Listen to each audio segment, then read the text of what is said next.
सही। तो वो बहुत ही हम तो बहुत ज्यादा खुशी हो रही है सर एक्चुअली। दूसरा मैं बताना चाहता हूँ बताइए कि जब मेरी बेटी वहां से यहाँ तक जो आई तो मैं काम में व्यस्त था।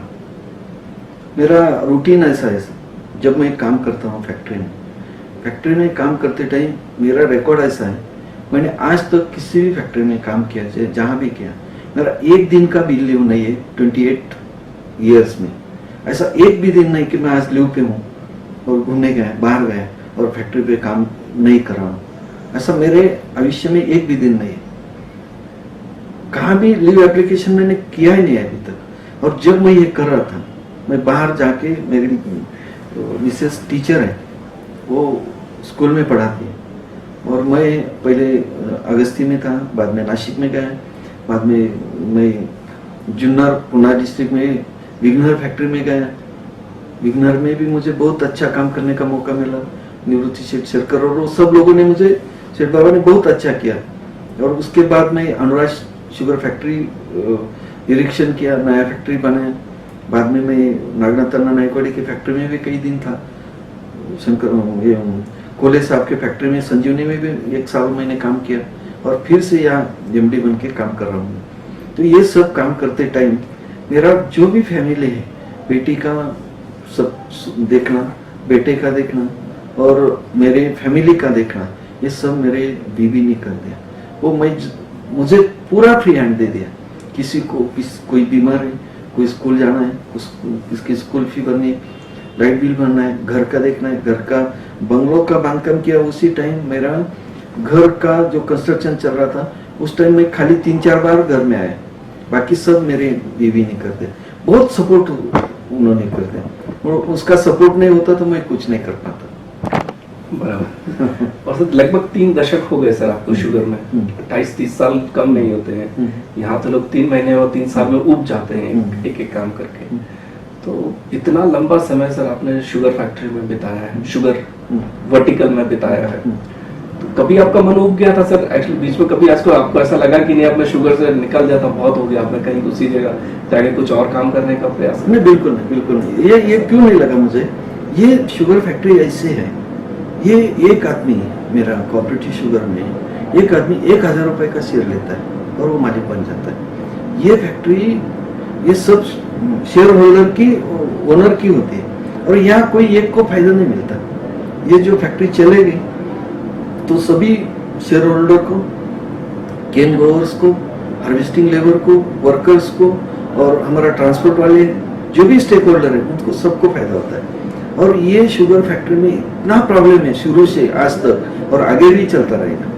हर टाइम ये क्या होता है, कभी बारिश अच्छी होती है तो फसल ज्यादा हो जाती है, फसल ज्यादा होती है प्रोडक्शन ज्यादा होता है, प्रोडक्शन ज्यादा होता है तो रेट कम हो जाते हैं, कभी फसल कम होती है तो प्रोडक्शन कम होता है, ब्रेक इवन पॉइंट पर क्रशिंग नहीं कर पाते।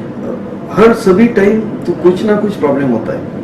देखो, अगर आदमी हमें आगे जाना है, जो भी प्रॉब्लम आता है तो ये कुछ ना कुछ संधि देके जाता है। प्रॉब्लम आता है वो अपॉर्चुनिटी के साथ आता है। तो मैं ये सोचता हूँ, ये प्रॉब्लम आए, ये नहीं आने के लिए आगे क्या करना है, ये प्रॉब्लम ओवरटेक कैसा करना है, ओवरकम इसको कैसा करें।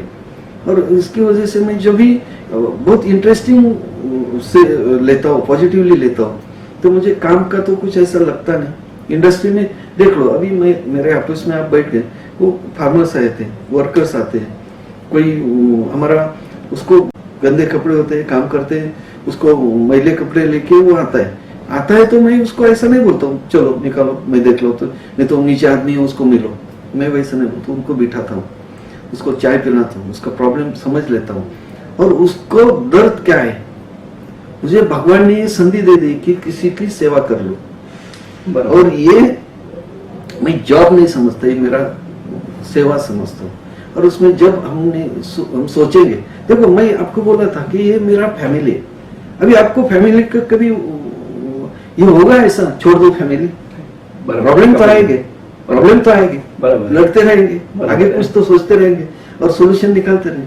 वैसा ये मेरा फैमिली बन गया और मैं इतना फैमिलियर हुआ अभी, इसके बिना मुझे चैन भी नहीं पड़ता। मेरा खुद का फैमिली, मेरा बेटा है, वो बेटा भी अच्छा बिजनेस कर रहा है, मेरा बेटा गिर गांव का देशी गाय का 2200 गाय का काउ फार्म चलाता है। उसमें देखो इंटरेस्टिंग, अगर कभी गए तो उसको पावर खुद बनाता है वहाँ।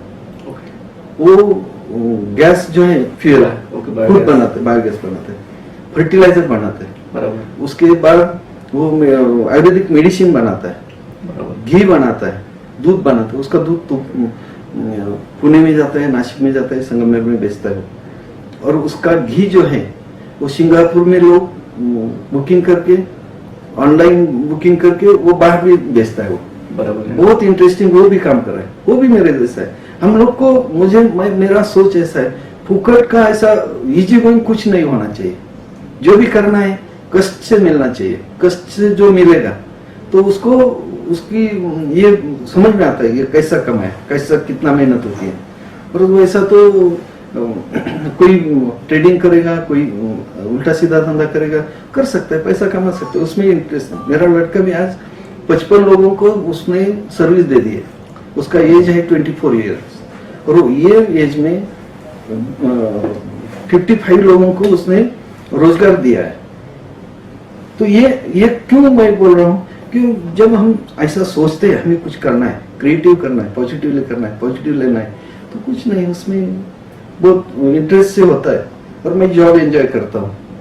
नहीं, कहते हैं सर एक्चुअली एक पावर ऑफ इंटेंशन होता है कि आपके शब्दों में भले ही वो थोड़े कम या ज्यादा हो, या आपको सही शब्द चुनना या व्यक्त करना ना आए, लेकिन अगर आपका पावर ऑफ इंटेंशन, जिसको बोलते हैं आपके हृदय की जो भावना है, वो ऐसी है कि सामने वाले का कुछ भी करके मुझे कल्याण करना है, सही। तो वो उसका जो परिणाम होता है सर, वो इसी जन्म में अभी के अभी मिलता है सर। वैसे जब मैं बेटी की शादी करनी थी, एक बात आपको बताता हूँ, मैं तब से बोल रहा था मेरी बेटी बहुत बड़ी, उसको IAS ऑफिसर ही मुझे दामाद चाहिए। हम लोगों ने जब उसका शादी का शुरू किया तो मैं ऐसा ही सोच रहा था, मुझे IAS दामाद चाहिए, IAS दामाद चाहिए। दूसरा नहीं है, जैसे सोचो कि मेरा दामाद कलेक्टर होना चाहिए, ऐसा मेरे मन में था पहले से। जब उन्होंने ट्राई किया 2 साल तक हम रुके, बहुत ढूंढ लिया, नहीं मिला। कई जगह IPS मिले तो उनको पसंद नहीं थे, मुझे पसंद थे तो उसकी माँ को पसंद नहीं थे, बेटी को पसंद नहीं थे, फैमिली पसंद नहीं थे, ऐसा बहुत प्रॉब्लम है। और बाद में हम सोच लिया, मैं तो मुझे कॉन्फिडेंस था, तो मैं जो भी मन से करता हूँ उसको सक्सेस मिलता है।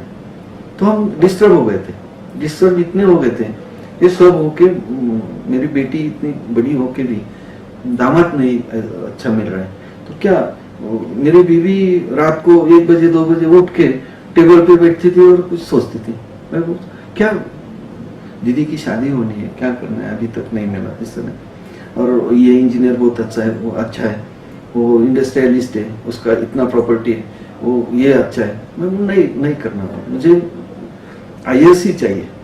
तो कहाँ मिलेगा IAS, कैसे मिलेगा? मिलेगा कैसे, कहीं ना कहीं तो मिलेगा। लेकिन बाद में ऐसा हुआ कि नहीं मिल रहा था। फिर हमने सोचा कोई सुपर क्लास 1 देखे, कलेक्टर ने तो डेप्यूटी कलेक्टर देखे, MPSC वाला देखे, UPSC वाला नहीं मिलता है तो वो भी ट्राई किया।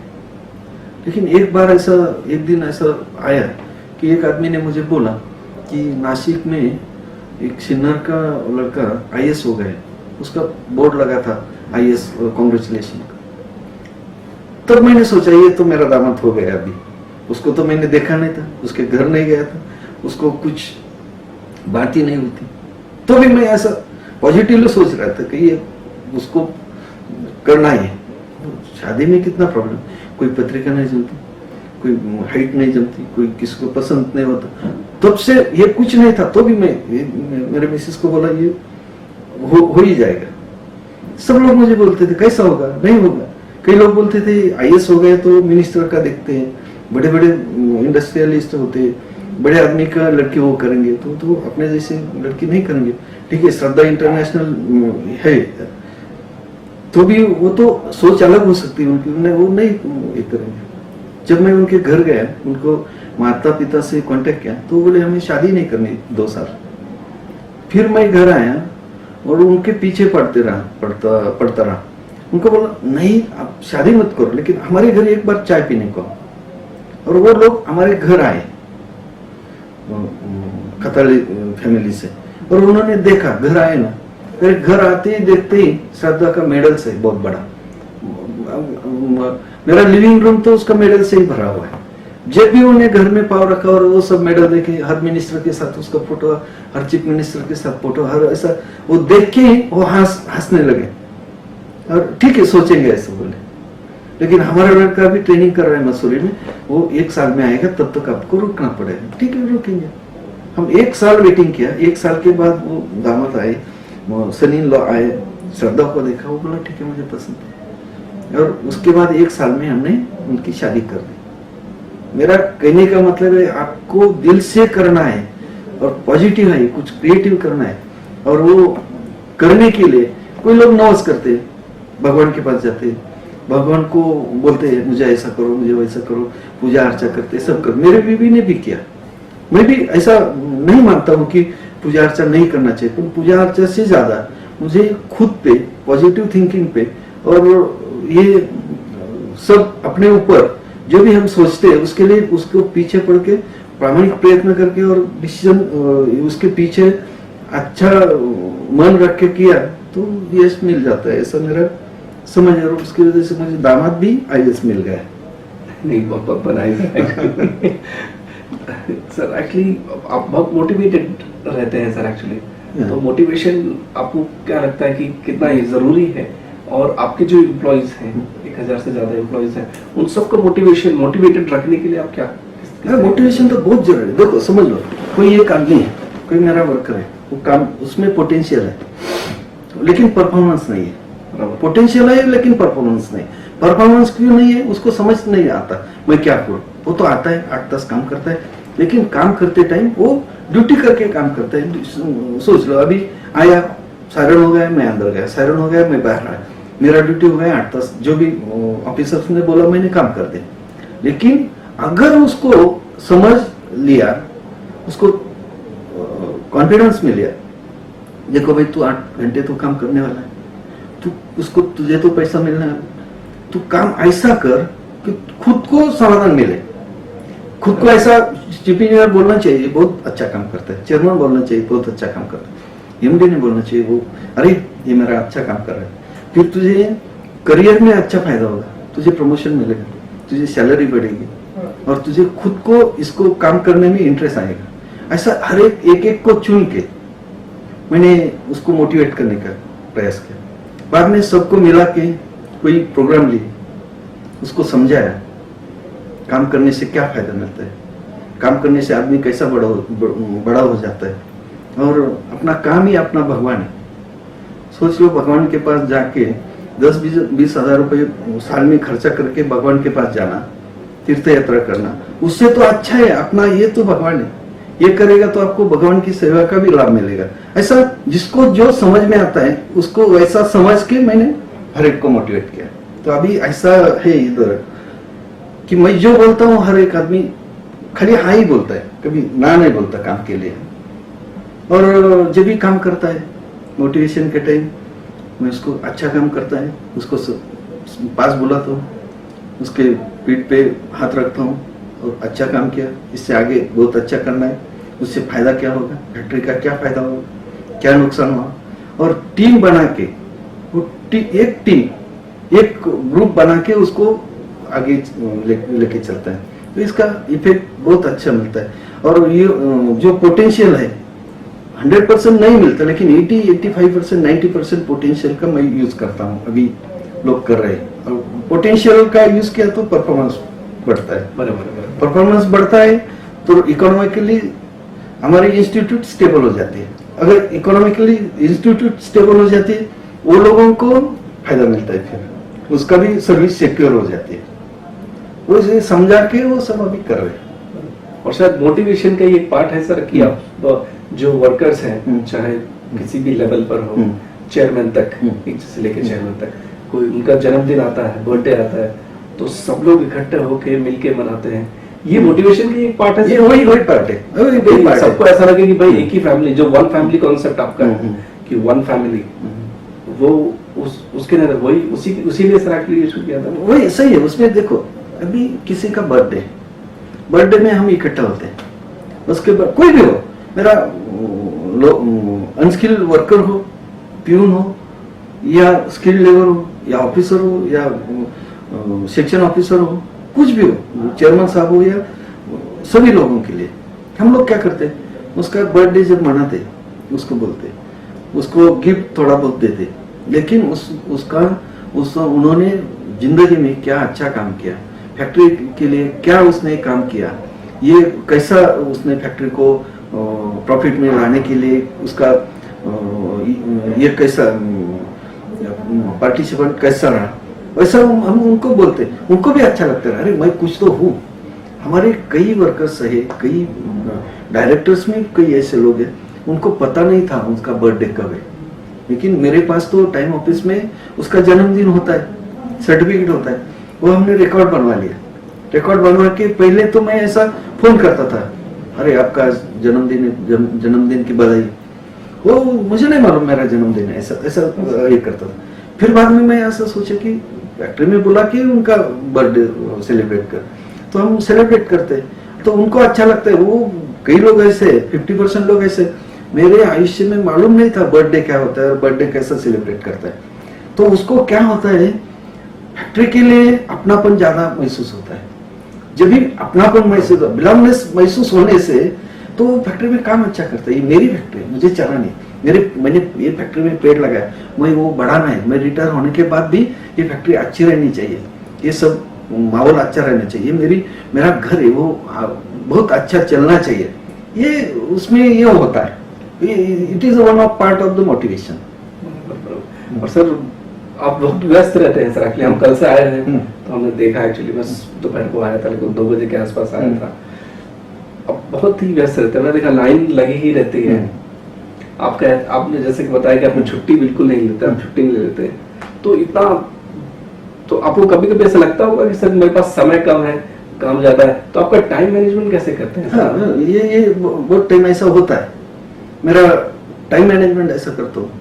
देखो मेरा इधर रेसिडेंस है, आप जो गेस्ट हाउस में थे उसी पास में, अब मैं गांव में रहता हूँ, मेरा घर गांव में, ये 4 किलोमीटर का डिस्टेंस है। मैं सुबह, मुझे ड्राइवर, मेरे पास 2 ड्राइवर है, एक नाइट को और एक डे को। डे का ड्राइवर डे का काम करता है, नाइट में भी मेरे पास ड्राइवर रहता है। तो इसलिए रहता है, वो सुबह आता है मेरे पास 5 बजे। इतना हैबिचुअल हो गया अभी 3 साल में, मेरे गली में मेरी गाड़ी आई ना तो लोग सोचते हैं अभी 5 बज गए, उठो, स्कूल जाना है ना, कोई ऐसा अलार्म नहीं लगाते, गाड़ी आएगी और हम जाएंगे। इतना कैसा भी हो, बारिश हो, छुट्टी हो, कुछ भी हो, मैं 5 बजे गाड़ी में बैठता हूँ, 5 बजे फैक्ट्री में आता हूँ, सुबह 5 बजे एक्सरसाइज करके 7 बजे मैं रेडी हो जाता हूँ। और 5 बजे जब मैं फैक्ट्री में आता हूँ, मेरे दिमाग में फैक्ट्री छोड़ के कुछ नहीं होता। तब अगर सोचो मैं घर में रहा, 9 बजे मैं आया, 9:30 बजे आया, मेरे गाँव में मेरा कॉन्सेंट्रेशन डाइवर्ट होगा, फैक्ट्री मेरे मन से निकल जाएगी। ये फायदा ये होता है कि अरे फैक्ट्री अभी चल रही है, उधर आवाज आ रहा है, स्टीम का आवाज आ रहा है, कुछ प्रॉब्लम है, तो मैं 5 बजे जाता हूँ। कभी ऐसा लगा मुझे रात को 1 बजे सडन विजिट करना है, मैं रात को 1 बजे उठता हूँ और फैक्ट्री में जाता हूँ, कभी 3 बजे जाता हूँ, कभी 2 बजे जाता हूँ। हर एक को ये मालूम है कि ये फैक्ट्री में कब आएगा मालूम नहीं, कभी भी आ सकता है। मैंने सीसीटीवी कैमरे लगा हुए मेरे मोबाइल पे है, सब एक को मालूम है, सब हर दिन पूरा 124 आवर्स उनका वॉच है। तो ये मुझे बेनिफिट ऐसा मिलता है, काम तो लोग करते हैं लेकिन उसको ये मालूम है नहीं किया तो सबको पता चलेगा, नहीं करना चाहिए। तो मुझे मेरा टाइम, जब भी सुबह में आता हूँ 7, 7:30, 8 बजे यहाँ आता हूँ, तो 8 से 9 बजे तक जो भी गवर्नमेंट का पॉलिसीज का काम होता है, लेटर होता है, मेरा टपल होता है, मैं देख लाता हूँ। जो भी डिसीजन करना है वो सब कोऑर्डिनेशन मीटिंग बुला के, सब HODs को बुला के मैं करवा लेता हूँ। बाद में जब मैं ये पूरा मेरा काम खत्म हो जाता है, टेक्निकल एक्चुअली बीइंग एमडी मेरा काम खत्म हो जाता है। लेकिन जब मैं ऑफिस में बैठता हूँ तो मैं पूरा फ्री होता हूँ। कोई भी विजिटर आता है, कोई फार्मर आता है, कोई वर्कर आता है, कोई ट्रक वाला आता है, कोई बीमार आदमी आता है, कोई कैन ड्रोवर आता है, तो मैं उसको टाइम दे पाता हूँ। लेकिन वो तो इतना आते हैं कि जो भी आएगा तो उसको मैं अटेंड करता हूँ, किसी को ऐसा नहीं बोलता मुझे काम है अभी नहीं मिलूंगा। तो टाइम निकल जाता है। और ऑफिस आवर्स के बाद मेरा काम शुरू होता है। फिर मेरा ऑफिस छूटने के बाद मैं फिर फैक्ट्री में जाता हूँ, मेरा राउंड अंदर होता है, बाकी जो काम करने हैं वो होते हैं, मैं डॉक्यूमेंट उसके बाद देखता हूँ। तो ऑफिस आवर्स का टाइम मैं सब ये विजिटर्स को और आने वाले आदमी को रिजर्व रखता हूँ। कभी सर स्ट्रेस, जैसे हमारे बहुत सारे लोग हैं, लोगों की अलग अलग समस्या है, कुछ किसान हैं, कुछ हार्वेस्टर्स हैं, कुछ वेंडर्स हैं, कुछ अलग, फिर फैक्ट्री वर्कर्स भी हैं, किसी का मेडिकल प्रॉब्लम है, किसी का स्कूल का प्रॉब्लम है, और लोग भी बहुत ज्यादा हैं सर, 2-4 लोग होते तो बहुत ज्यादा। तो कभी आप ऐसा लगता है स्ट्रेस में आ जाते हैं? बहुत होता है, अभी बहुत टाइम ऐसा होता है। सोच लो, अभी मैं बोल रहा हूँ, मैं अच्छा काम कर रहा हूँ, मैं दिल से कर रहा हूँ, मेरा हार्ट में कुछ ये नहीं, लेकिन ऐसा भी कोई लोग होते हैं, किसी को ना बोलना पड़ता है, ना बोलेगा तो वो नाराज हो जाता है, वो तो अलग अलग से डिस्कशन करता है, कोई कुछ भी बोल सकता है। तो ऐसी टाइम लगता है कि अरे मैं इतना अच्छा कर रहा हूँ तो भी फिर लोग बोल रहे हैं। ये तो पॉलिटिक्स है, कोऑपरेटिव मीन्स पॉलिटिक्स है। तो पॉलिटिक्स में तो कोई एक अच्छा बोलेगा तो 10 थोड़ा उल्टा बोलेंगे। कभी कभी ऐसा लगता है, बहुत बुरा लगता है। लेकिन जब बुरा लगता हूँ तब मैं क्या करता हूँ, किसी को बुला लेता हूँ, चलो अभी सोशल वर्क है, पॉलिटिक्स का सब्जेक्ट आ गया, पॉलिटिक्स में करता नहीं हूँ, लेकिन वो तो आता है, कोई आए तो। फिर मैं क्या करता हूँ, जहाँ बहुत स्ट्रेस आ गए, ऑफिस में बैठ बैठ के बहुत टेंशन में आया हूँ, तो फिर मैं उठता हूँ कुर्सी से, फैक्ट्री में जाता हूँ। फैक्ट्री से जब भी मैं जाता हूँ ना, यहाँ से ये देख लो आप, यहाँ से फैक्ट्री के गेट तक गए ना, पेड़ है अलग अलग से, मैं पेड़ के पास देखता हूँ। अरे मुझे ऐसा फीलिंग होता है, पेड़ बोलता है अरे वो जाने दो ना, तूने मुझे पानी दिया, पड़ा है, मैं खुश हूँ, वो नाराज होने दो। मैं ऐसा सोचता हूँ, पेड़ मेरे साथ ऐसा बात करते ऐसा मैं सोचता हूँ, और उसमें मेरा मूड पूरा फैक्ट्री के गेट के अंदर जाते टाइम पूरा चेंज हो जाता है विदिन फ्यू मिनट्स। और मैं फैक्ट्री में जाता हूँ, शुगर केन कैसा आ रहा है, फैक्ट्री कैसी चल रही है, मिल कैसी चल रही है, बॉयलर कैसे चल रहा है, मेरा टर्बाइन चल रहा है क्या नहीं, प्रेशर प्रॉपर है क्या नहीं, उसमें स्टीम वेस्टेज है क्या, स्टीम सेविंग में और कुछ करना है क्या, मशीन कैसी चल, मशीन भी मेरे साथ बात करती है। आप अगर सोचेंगे तो बात कैसी करती है, बेरिंग कुछ खराब हो गई तो आवाज देगी, बराबर है, वो बोलेगी मेरा आवाज रहा, मुझे लुब्रिकेंट डाल दो। बराबर। अगर ज्यादा खराब हो गई तो मोटर बोलती है, ज्यादा आवाज करती है, अरे ये बेरिंग बदला दो नहीं तो मैं जल जाऊंगी। बराबर। और इससे इंटरेस्टिंग क्या हो सकता है, और स्ट्रेस कैसा रहेगा? नहीं बराबर है सर, हम सब भारतीय लोग हैं, भारतीय इंजीनियर्स हैं, और भारतीय संस्कृति और भारतीय मिट्टी में ही पले बड़े हैं, और इसी में हमें मिल जाना है। हमारे अपने यहाँ माता पिता का जो रोल होता है सर, बहुत बड़ा रोल माना जाता है। सही है। तो आपके माता पिता ने आपको जो शिक्षा दी, जो अभी भी आपको किसी इम्पोर्टेंट डिसीजन लेने में कुछ काम आती होगी, कि मान लीजिए आपको कुछ बहुत इंपॉर्टेंट डिसीजन में लेना है और आपको कुछ राह नहीं मिल रही है, कुछ समझ में नहीं आ रहा है, उस समय आपके पिताजी की कुछ बात आपको याद आ जाती होगी, कुछ आपकी माताजी की बात याद आ जाती होगी। तो ऐसी कोई बात सर शेयर करना चाहेंगे जो आपकी माताजी और पिताजी ने आपको सिखाई हो, जो अभी तक आपको एज ए मैनेजिंग डायरेक्टर काम आ रही है? हाँ बेटा, देखो हमारे माता पिता, ग्रैंडफादर, सभी अंकल, सब लोग, विशेष करके मेरे माता पिता, ये तो फार्मर फैमिली से, they belong to farmer family. Actually उनको कष्ट करना बहुत करना पड़ता है। आज भी मेरा पोजीशन अच्छा है, लेकिन वो काम करते हैं खेत में। ये मेरा काऊ फार्म में, तो काऊ के साथ जाते हैं, मेरी माँ सब कुछ करती है, और वो एक बात सिखाती है, तुम्हें काम के अलावा और काम के सिवाय कुछ मिलने वाला नहीं है। जो भी करना है ईमानदारी से करो। वो खेत में जाती है, उसको मालूम नहीं है अभी ओनियन का पीक लगाया, उसको पैसा मिलेगा या ना मिलेगा। कोई भी खेत में लगा दिया, क्या कुछ भी काम कर दे। ये देखो बिजनेस में क्या होता है, हमने काम किया, 100 रुपया उसमें इन्वेस्ट किया, उसको मालूम है मुझे कम से कम 110 तो मिलने वाला है, बराबर कभी कभी तो 200 मिलेगा, बराबर। लेकिन 100 से पीछे तो नहीं मिलेगा। लेकिन ये मेरी माँ को ये मालूम नहीं, मुझे मालूम नहीं, मैंने 100 इन्वेस्ट किया है, 100 मिलेगा या 100 और 100 डालना पड़ेगा, लॉस होगा। लेकिन मिलेगा या न मिलेगा ये सोचने से अपना काम नहीं छोड़ देना। जो भी देना है वो भगवान देगा, बारिश देना है भगवान देगा, लेकिन अपना काम अपने खुद करना चाहिए।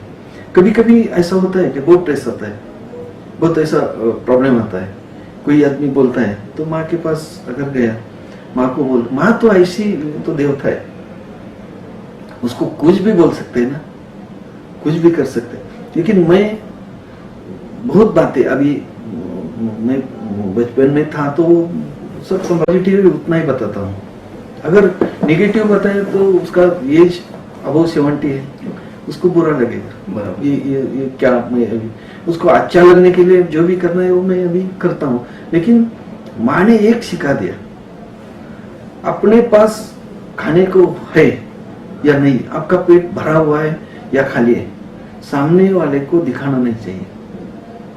सामने वाले को दिखा, अपना दुख सामने वाले को नहीं दिखना चाहिए, उसको ऐसा लगना चाहिए ये आदर्श आदमी है, इसका बहुत अच्छा चल रहा है, और वो करने के लिए आप प्रयास करना चाहिए, प्रयत्न करना चाहिए। अगर वो आप सोचेंगे कि मुझे प्रॉब्लम है, मुझे कुछ पैसे की जरूरत है, मुझे कुछ ये दूसरों की जरूरत है, तो वो लोग जरूरत पूरा नहीं करेंगे, तकलीफ देंगे, और उसको सामने वाले को ऐसा लगेगा कि तू देने वाला है, लेने वाला नहीं है। बराबर।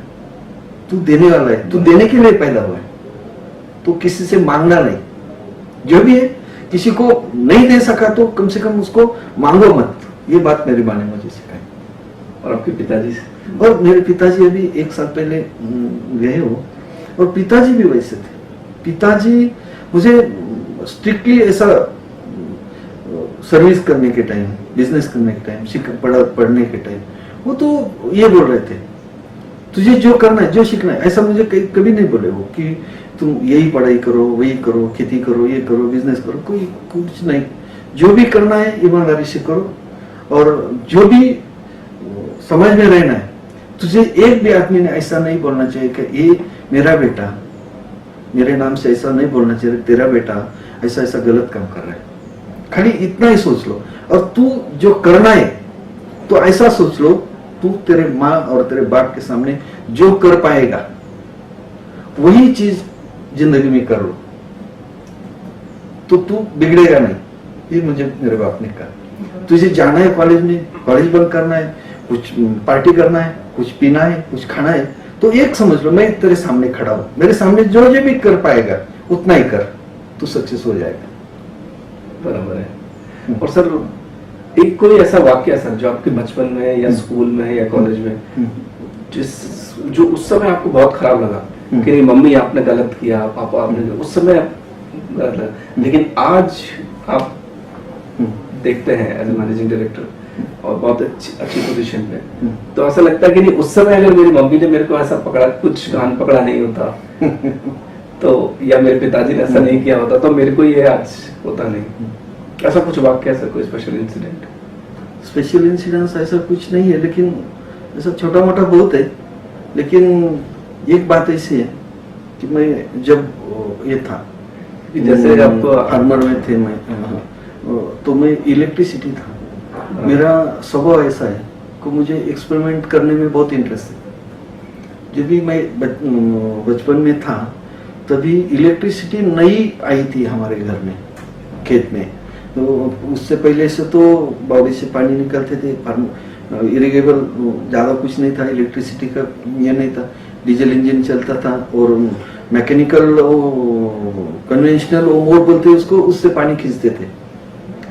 तभी मैं मुझे ऐसा करने की आदत थी, मैं वो इलेक्ट्रिसिटी के साथ हर टाइम खेलता था। एक दिन ऐसा हुआ कि वो ये जो होते हैं ना स्क्रू ड्राइवर और टेस्टर, वो वायरमैन आता था, वो टेस्टर से देखता था क्या करना है, क्या नहीं, कैसे करे। तो उसको 3 फेज होता है, उसको एक में लाइट आया, दूसरे में नहीं आया, तीसरे में नहीं आया। मैंने देखा कि वो टेस्टर से चेक करता है, और मुझे तो वो स्क्रू ड्राइवर जैसा लगा। घर में स्क्रू ड्राइवर थोड़ा था, खेतीबाड़ी करने वाले लोग हैं। मैं वो लेके गया और वो क्या करता था, उसको हाथ लगाता था, उंगली से टच कर रहा, टच किया तो लाइट लगती थी। फिर मैंने क्या किया, उसको मुझे मालूम नहीं था वो टेस्टर क्या होता है। मैंने वो स्क्रू ड्राइवर छोटा उठाया और मैं गया।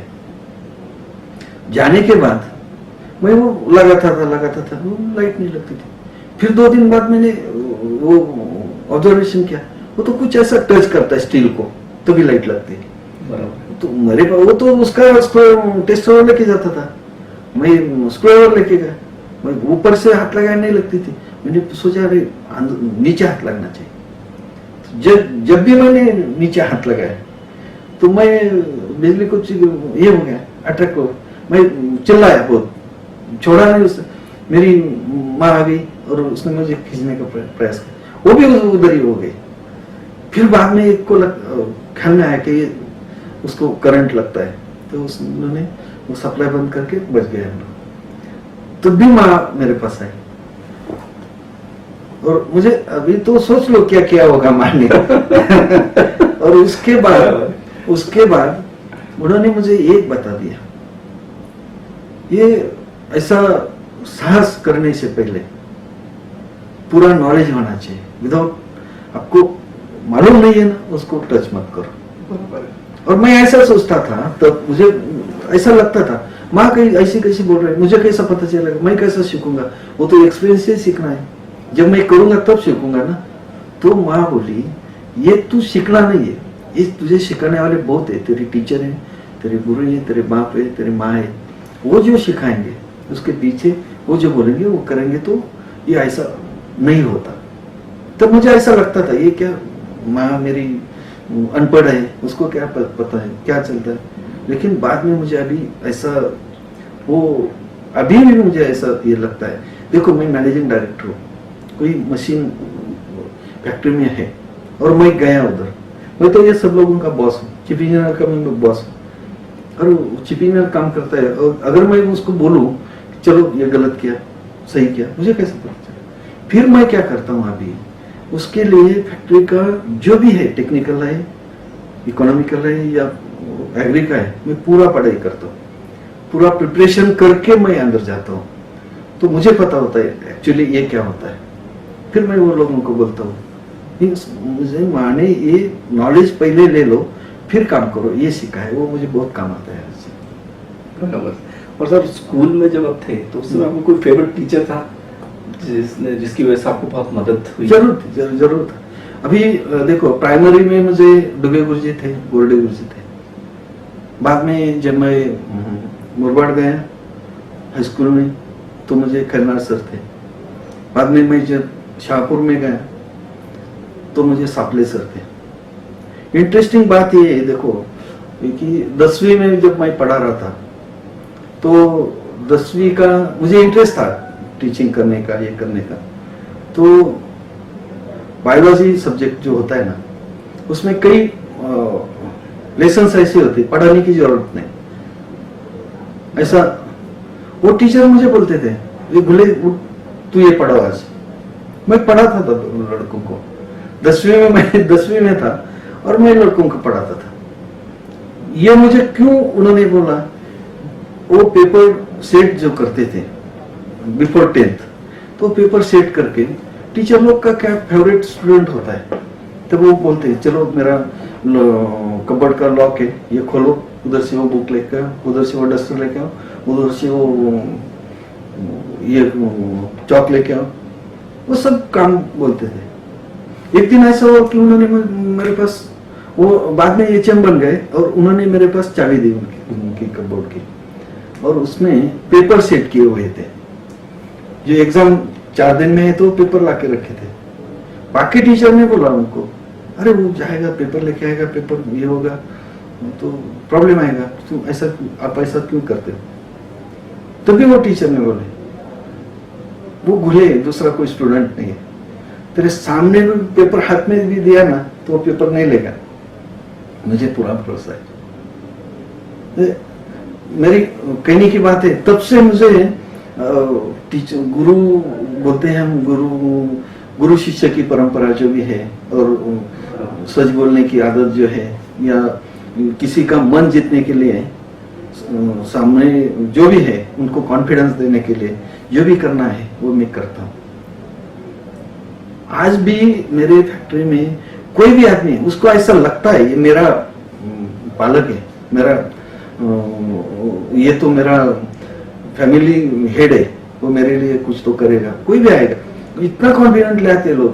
कभी कभी ऐसा होता है, मेरे पास फार्मर्स आते हैं, मुझे लीगली मैं नहीं दे पाता उनको। कोई बोलता है मेरा गन्ना 2 साल में आने वाला, मुझे 10,000 आज ही चाहिए, मुझे लड़की कुछ प्रॉब्लम है, ये करना है, मैं नहीं दे पाता हूँ। बीइंग मैनेजिंग डायरेक्टर मैं संस्था का अहित करके नहीं दे सकता हूँ।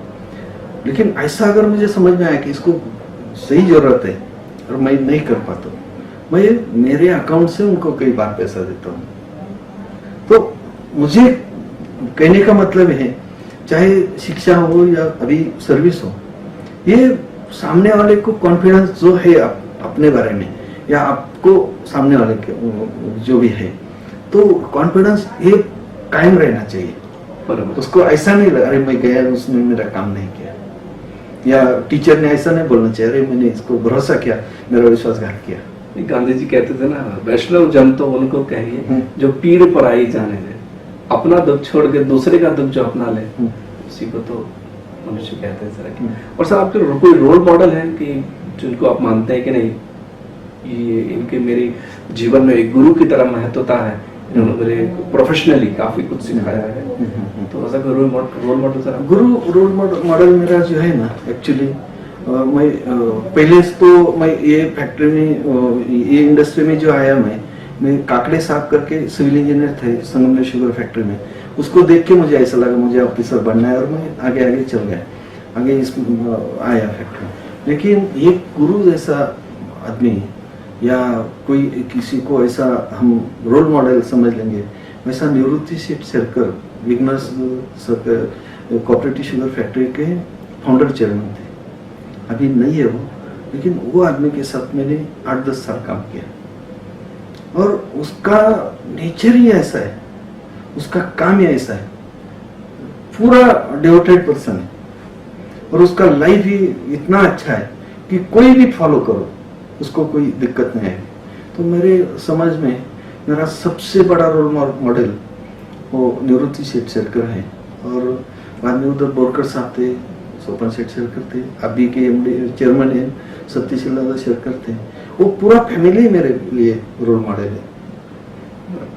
और सर पिछले साल 2018-19 का जो क्रशिंग कैपेसिटी था आपका शुगर का, वो कितना था सर? और उसमें पहले ये क्रशिंग कैपेसिटी था 2500। हमने इसमें मॉडिफिकेशन किया, मॉडिफिकेशन करने के बाद अभी हम फैक्ट्री चला रहे हैं 3500 to 3700 पर डे, तो 1000 and 1100 ये कैपेसिटी बढ़ाई जाए। वो कैपेसिटी के लिए हमने कोई एक्सपेंशन नहीं किया, लेकिन न्यू टेक्नोलॉजी एक्सेप्ट करके मॉडर्नाइजेशन किया, जिसकी वजह से हमारा क्रशिंग रेट बढ़ गया। तो और दूसरी बात ये है कि ये फैक्ट्री में हमारे जो स्टीम सेविंग डिवाइसेस हमने बिठवा दी, कि सोच लो कई कंडेंसर है, और उसके स्टीम जो वेस्ट होती थी वो स्टीम यूटिलाइज करके वाटर हीटिंग के लिए यूज किया। तो उसमें क्या हुआ, हमारा 1 टन शुगर केन क्रशिंग के लिए कम से कम 45 to 50% तक स्टीम यूटिलाइज होती थी, और स्टीम यूटिलाइज होती है तो बगैस उसको बर्न करना पड़ता है। अभी वो मॉडर्नाइजेशन के बाद हमारे फैक्ट्री में 38% तक नीचे आया है स्टीम कंजम्पशन। तो स्टीम कंजम्पशन नीचे आया तो बगैस सेविंग हुआ है, बगैस सेविंग हुआ है तो इकोनॉमिकली उससे फायदा हो गया, शक्कर का क्वालिटी अच्छा आने लगा, लॉसेस कम हो गए। ये मॉडर्नाइजेशन के बाद ये तो अच्छा चल रहे हैं, और कम दिन में हम ज्यादा क्रशिंग कर रहे हैं अभी। बराबर है। और रिकवरी कितना हो गया था सर? रिकवरी हमारा पहले था, रिकवरी का क्या होता है, हर साल में क्लाइमेट के हिसाब से कम ज्यादा होती है, लेकिन रिकवरी कम हुई या ज्यादा हुई वो तो कंपैरेटिवली बाकी के साथ कंपैरिजन करके समझता है। बराबर। बाकी फैक्ट्री का कंपैरिजन किया तो मेरे हिसाब से कम 0.25% रिकवरी अभी बढ़ गई हमारी। बराबर। और इस साल कितना टारगेट है सर आपका रिकवरी? और देखो लास्ट साल हमने 5,76,000 क्रशिंग किया था, 11.76 रिकवरी थी। लेकिन ये क्लाइमेट तो ये नहीं है, शुगर केन अभी नहीं है अवेलेबल, तो भी हम 4 लाख का टारगेट सामने रखा है। मुझे भरोसा है कम से कम 3,70,000 या 4 लाख क्रशिंग हम कर ही पाएंगे, और रिकवरी हमारी 11.25 तक रहेगी। 11.75 था ना सर लास्ट ईयर? 76 था, हाँ 75 था। बहुत अच्छा रिकवरी है। हाँ, लेकिन ये साल क्या हुआ, क्लाइमेट ही अच्छा हो गया, तो टोटल ओवरऑल महाराष्ट्र में रिकवरी नीचे आ गई, तो भी कंपैरेटिवली हमारी अच्छी है। तो सर जब 3 साल 4 साल पहले जब आप आए तो वो कौन से नए चैलेंजेस थे सर आपको फैक्ट्री को लेके, जो आपने 3 साल पहले ऐसा सोचा था कि नहीं थोड़ा मुझे ये मॉडिफिकेशन करना, ये मॉडिफिकेशन करना, ये करना, जो अभी आपने 3 साल में कर दिया सर? देखो अपने अभी अपनी बात हुई, आप बोलते हैं हम फैक्ट्री के 200 फीट बाहर है, लेकिन अभी आपको पता नहीं चलता फैक्ट्री चालू है, आवाज नहीं आता, स्मेल नहीं आता, ये कुछ समझ में नहीं आता फैक्ट्री चालू है, स्मोक कम है। तो देख लो कि पोल्यूशन के लिए हमने पूरा ध्यान दे दिया, जीरो लिक्विड डिस्चार्ज और जीरो पोल्यूशन गवर्नमेंट का जो भी गाइडलाइंस है पूरा टोटली फॉलो किया। बाद में स्टीम का जो भी वेस्टेज था वो स्टीम का वेस्टेज बंद कर दिया। बाद में रिकवरी में बगैस पोल ज्यादा था, बगैस पोल कम करने के लिए हमने मिल एक्सट्रैक्शन बढ़ाने के लिए थोड़ा प्रयत्न किया। अभी तो मिल एक्सट्रैक्शन भी अच्छा है और बगैस पोल भी हमारा कंपैरेटिवली कम हो गया।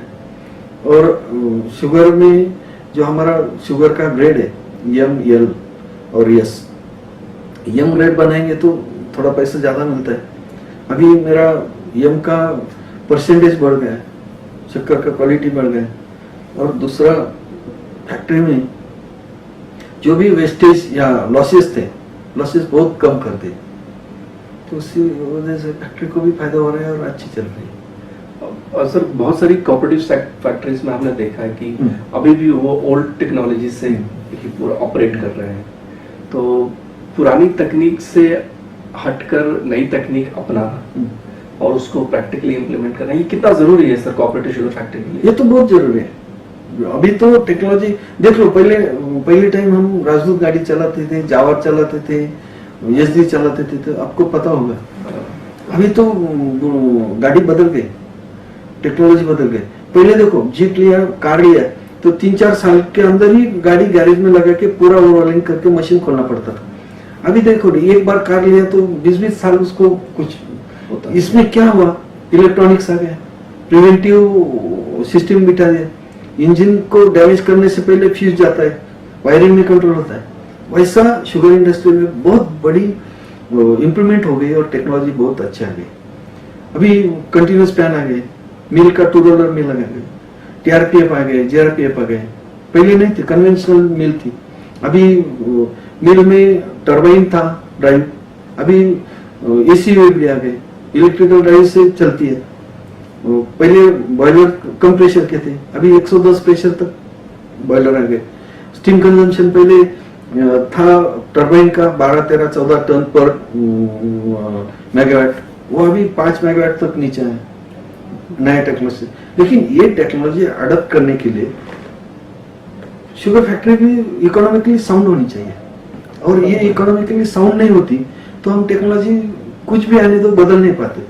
तो हम लोग इधर क्या कर रहे हैं, यहाँ ये फैक्ट्री में अभी थोड़ा थोड़ा चेंज कर रहे हैं, एकदम तो बड़ा चेंज नहीं कर पाते, लेकिन थोड़ा थोड़ा जितना हो सकता है, जितना बेयर कर सकते हैं, जितना पैसा खर्चा कर सकते हैं, उसका थोड़ा थोड़ा करके हम अभी नई टेक्नोलॉजी के ओर जा रहे हैं और उसके रिजल्ट भी अच्छे मिल रहे हैं। अब देखेंगे हमारा डेली रिपोर्ट तो रिकवरी अच्छी है, परफॉर्मेंस अच्छा है, बाकी शुगर की क्वालिटी अच्छी है, स्टॉपेजेस कम है, लॉसेस कम है, ये देखना। लेकिन इसमें तो अभी पूरा नहीं हुआ, मुझे तो पूरा अभी चेंज करना है, थोड़ा थोड़ा थोड़ा थोड़ा करके, और करेंगे तो अच्छा रहेगा। और सर आपको ये जो टेक्निकल नॉलेज है वो आप सर कैसे अपडेट करते हैं आपका टेक्निकल नॉलेज? देखो मैं हमारा VSI का जो है हमारी इंस्टीट्यूट है, उसमें बहुत मैगजीन होते हैं, वो सेमिनार होते हैं, और ऐसे कई लोग हैं, आप आएंगे बताएंगे मैंने ये नया अडॉप्ट किया, ये किया। और आजकल तो नेट पे हर चीज मिलती है, आप खुद को स्टूडेंट समझते रहे और नॉलेज गेन करते रहे तो दुनिया में बहुत नॉलेज मिलता है। और मैं ऐसा थोड़ा, जो भी मेरे सीनियर्स एमडी है, कोई शुगर इंडस्ट्री में काम करने वाले लोग हैं, अच्छे लोग हैं, उनके साथ मैं कांटेक्ट रखता हूँ, हर टाइम उसको मिलता हूँ। शुगर कमिश्नर के पास जाता हूँ तो उनको, साहब को पूछता हूँ साहब क्या करे, कैसा करे, क्या और क्या कर सकते हैं, तो उससे नॉलेज तो मिलता रहता है। और मैं स्टेट लेवल पे भी हमारा एमडी एसोसिएशन में काम करता हूँ, मैं उधर ट्रेजरर हूँ, वो भी मुझे प्लेटफॉर्म अच्छा है। VSI का है, डेक्कन शुगर का है, ये सब। और ट्रेनिंग भी, जब भी ट्रेनिंग का चांस मिलता है मैं ट्रेनिंग भी अटेंड करता हूँ, ट्रेनिंग भी लेता हूँ। और देखो अब कल VSI में इंटरनेशनल ये था, कॉन्फ्रेंस था, वो भी मैंने अटेंड किया। कई लास्ट साल साकर परिषद महाराष्ट्र में बहुत अच्छा लेक्चरर और प्रोग्राम किया था, वो भी अटेंड किया। उसमें बहुत नया नया टेक्नोलॉजी मिलता है, किसी को सुनना मिलता है, और आप सुनेंगे और उसको, उससे कुछ लेंगे तो वो मिलता है वैसे। Definitely sir. और सर एक्चुअली बहुत जगह, बहुत सारी कोऑपरेटिव शुगर फैक्ट्रीज में सर ये हार्वेस्टर्स का प्रॉब्लम है, तो हार्वेस्टिंग मशीन्स बराबर टाइम पे मिल नहीं पाती, तो वो प्रॉब्लम सर आपके एरिया में भी है?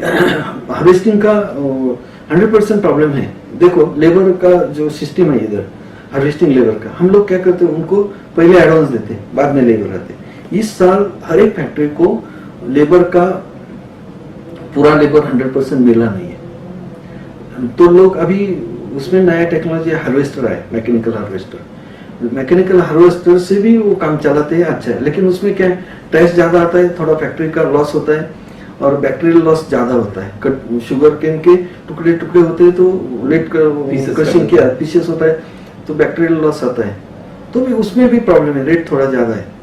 लेकिन अभी तो अडॉप्ट करना ही चाहिए। लेकिन यहाँ अगस्ती शुगर फैक्ट्री में जो आपने देखा हिली एरिया सब, यहाँ हार्वेस्टर हम नहीं लगा सकते, हमें तो कन्वेंशनली लेबर लाके करना पड़ता है। लेकिन मेरा अच्छा, ये बात अच्छी है कि जब, जैसा मैंने आपको बोला कि ये लेबर जो है हार्वेस्टिंग लेबर, किसी को हमने एडवांस दिया और वो काम पे नहीं आया, ऐसा नहीं होता। मेरे पास तो अभी भी जो भी हार्वेस्टिंग लेबर है तो कैपेसिटी से थोड़ा ज्यादा है, मुझे कई बार उनको छुट्टी देना पड़ती है, अभी ज्यादा हो गया थोड़ा, उनको 2 दिन छुट्टी ले लो ऐसा। और सर एक्चुअली एक टिपिकल प्रॉब्लम एक्चुअली अभी थोड़ा सामने आया है सर एक्चुअली, कि ये जो केन कल्टीवेशन का जो लैंड एरिया है, टोटल लैंड एरिया है, वो धीरे धीरे थोड़ा कम हो रहा है। तो इसको ओवरकम करने के लिए, ये एरिया बढ़ाने के लिए किस तरीके से कुछ नहीं, देख लो अभी एरिया बढ़ाने में लिमिटेशंस है, हम जितना एरिया है वो तो नहीं बढ़ा सकते, लेकिन जो अंडर कल्टीवेशन है वो तो ले सकते, लेकिन वो उसको भी बहुत लिमिट है। अभी तो ऐसा एरिया ही नहीं कि हम जाए और नया कल्टीवेशन करें। इसके लिए हमें शुगर केन बढ़ाने के लिए एक ही तरीके, देखो हमने आज 1 हेक्टेयर गन्ना लगाया, उससे हमें 100 टन मिला। उससे हमें ऐसा करना चाहिए कि 1 हेक्टेयर में वो 120 कैसे मिलेगा, 150 कैसे मिलेगा, या 200 कैसे मिलेगा, यील्ड बढ़ानी चाहिए। अभी इसको ओवरकम करने के लिए एक ही तरीका है, शुगर केन के जो भी केन के अलग अलग क्वालिटी है, अलग अलग सीड है, अलग अलग उसका शुगर केन है, उससे अच्छे वाली सीड लाके और उसमें यील्ड बढ़ा के, पर एकड़ यील्ड ज्यादा बढ़ाने के लिए जो भी प्रयास करना है, जो भी मेहनत करनी है, या फर्टिलाइजर या अदर कुछ टेक्निकल जो ये करना है वो करके वो यील्ड बढ़ाना चाहिए, अदरवाइज वी कांट ओवरकम। बराबर। लेकिन फिर भी सर, क्योंकि ये बहुत बड़ा मुद्दा बन गया है और राष्ट्रीय अंतर्राष्ट्रीय मुद्दा बन रहा है धीरे धीरे, कि क्योंकि अगर एग्रीकल्चर लैंड, खेत ही नहीं बचेंगे तो हमारा एग्रीकल्चर इकोनॉमी भी कैसे बचेगा, क्योंकि एग्रीकल्चर लैंड तो होना जरूरी है और वो धीरे धीरे कम ही हो रहे हैं। तो उसके लिए अगर सरकार और बाकी सब मिलकर अगर प्रयास करें कि नहीं, खेती की जमीन को हम जो है वो टच नहीं करेंगे, या उस प्रयास करेंगे कि वो जो है कंस्ट्रक्शन में या दूसरी चीजों कामों में यूज ना हो, तो वो ज्यादा सराहनीय काम होगा। सही है, सही है।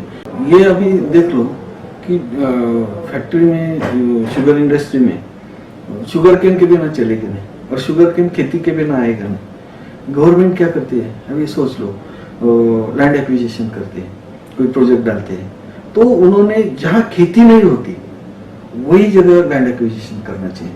जहाँ कल्टिवेशन है वहाँ गवर्नमेंट में लैंड एक्विजिशन नहीं करना चाहिए, लैंड कम नहीं करना चाहिए। लैंड तो बढ़ा नहीं सकता गवर्नमेंट, कोई भी बढ़ा नहीं सकता, लेकिन कम से कम इरिगेबल लैंड या कल्टिवेटेड लैंड कम नहीं करनी चाहिए। उसकी जगह जहाँ कल्टिवेशन नहीं होता, जहाँ कुछ पिकता नहीं, वहीं पे लैंड एक्विजिशन करके प्रोजेक्ट वही लेके जाना चाहिए। सर, एनर्जी सेविंग के लिए जो है वो एक बहुत बड़ा नेशनल इंटरनेशनल मुद्दा है। यूनाइटेड नेशंस, रिसर्च ऑर्गेनाइजेशंस और बहुत सारी नेशनल और इंटरनेशनल बॉडीज हैं जो इसके प्रति काम कर रहे हैं कि नहीं, घरेलू डोमेस्टिक एनर्जी भी सेव होना चाहिए, इंडस्ट्रियल एनर्जी भी सेव होना चाहिए।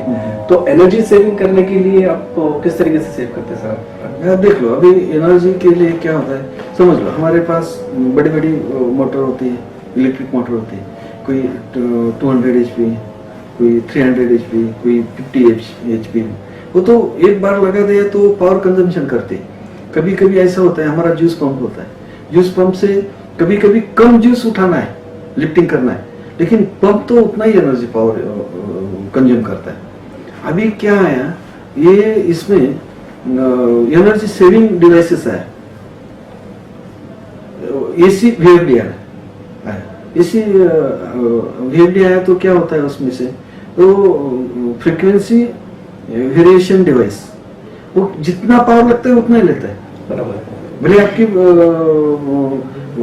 मोटर जो है, इलेक्ट्रिक मोटर 200 HP की है, लेकिन उसको 50 HP कंज्यूम करना, तो 50 HP का ही पावर वो कंज्यूम करता है। तो उससे तो पावर बचती है तो देश का ही वो तो जरूरी है। अभी वो टेक्नोलॉजी बहुत अच्छी है, फैक्ट्री में भी हम अडॉप्ट करते हैं। VFDs जो है आप यूज करते हो, कौन सी कंपनी के यूज करते हैं सर? VFD अलग अलग कंपनी के हैं, अभी तो उसका नाम नहीं पता पाऊंगा। और सर एक्चुअली ये आपने ये पोल्यूशन जो कम किया सर, एक्चुअली स्मोक हमने देखा कि लगभग ना के बराबर है स्मोक, तो ये स्मोक कैसे कम किया सर आपने? देखो, मैंने जो आपको बोला ना कि हमारा परफॉर्मेंस अच्छा है। स्मोक कैसा आता है आपको बोलता हूँ मैं। हम मिल में शुगर केन क्रश करते हैं, क्रश करने के बाद जो भी जूस आता है वो प्रोसेस के लिए आगे भेजते हैं, बगैस जो आता है बॉयलर के लिए भेजते हैं। अगर सोच लो बगैस में मॉइस्चर ज़्यादा है, 50 या 52-53% तक मॉइस्चर है, और वो बगैस में हम बॉयलर में बर्न करते हैं। जब बर्न करते हैं तो बॉयलर अच्छा चलता नहीं, उसका बर्न करने के बाद फ्यूल पूरा जलता नहीं। तो मिल में अगर बिलो 50 मॉइस्चर का बगैस गया, बिलो 50, सो जब 49 या 50 से कम, तो क्या है, उसका जलन अच्छा होता है। जलन अच्छा होगा तो अनबर्न मटेरियल जाता नहीं ऊपर, अनबर्न मटेरियल जाता नहीं तो धुआं दिखेगा नहीं तो क्लाइमेट को ईजा नहीं होगा, डैमेज नहीं होगा, कुछ प्रॉब्लम नहीं होगा। तो इसके लिए हमने डिवाइस भी कुछ लगा दे। अभी नया बॉयलर लगाया, उसको ESP लगाया, जुना है उसको अनबर्न मटेरियल ये करने के लिए, सब करने के लिए हमने वेट स्क्रबर लगाया। वेट स्क्रबर से क्या होता है, पूरा अनबर्न मटेरियल जो है, जो हवा में जाता है, एनवायरमेंट खराब करता है, वो तो हम नीचे ही निकल देते हैं, और वो सब ऐश निकल के उसको अलग से ये कर देते हैं। तो वो काफी कॉस्टली आता होगा सर? कॉस्ट तो होता है, लेकिन देख लो अभी ये जो नेचर है, ये जो एनवायरमेंट है, ये जो हमारा जमीन है या सब कुछ है, वो तो अगले जनरेशन को हमें देना है। ऐसा नहीं है हम लोग अभी आए हम ये खत्म करके जाए। अगर ये बचाना है तो इसको तो कॉस्ट को देखना नहीं पड़ेगा, उसको सेविंग के लिए हम हर एक का तो फर्ज बनता है, वो तो करना ही चाहिए। और सर आपको जो अवार्ड्स और रिकॉग्निशंस मिले हैं सर, उसके बारे में कुछ बताएंगे सर? अवार्ड्स तो मुझे ऐसा ज़्यादा कुछ अवार्ड्स तो मिले नहीं है, लेकिन लोकल अवार्ड्स बहुत जगह मेरा सम्मान किया गया है, स्कूल ने किया है, बाकी जगह किया है। लोकल बॉडीज है उसमें भी अवार्ड दिया है। दूसरा ये जो स्टेट लेवल हमारा पत्रकार संघ है उसमें भी मुझे अवार्ड दिया है। लेकिन अवार्ड के लिए तो अभी मेरा काम जब अच्छा लगेगा किसी को तो वो अवार्ड दे देगा, नहीं लिया तो ये लोगों ने मुझे मेरा जो ये है सब ये मुझे आप अच्छा काम करते ये तो बहुत बड़ा मेरे लिए अवार्ड है। बराबर है सर। और सर एक्चुअली आप जो यंग इंजीनियर्स हैं हमारे जो अभी शुगर फैक्ट्री में काम कर रहे हैं और दूसरी प्रोसेस इंडस्ट्री में कहीं भी हो, केमिकल में हो, फार्मा में हो, शुगर में हो, उनके लिए कुछ आपका संदेश सर एक्चुअली? हाँ, अच्छा क्वेश्चन है आपका।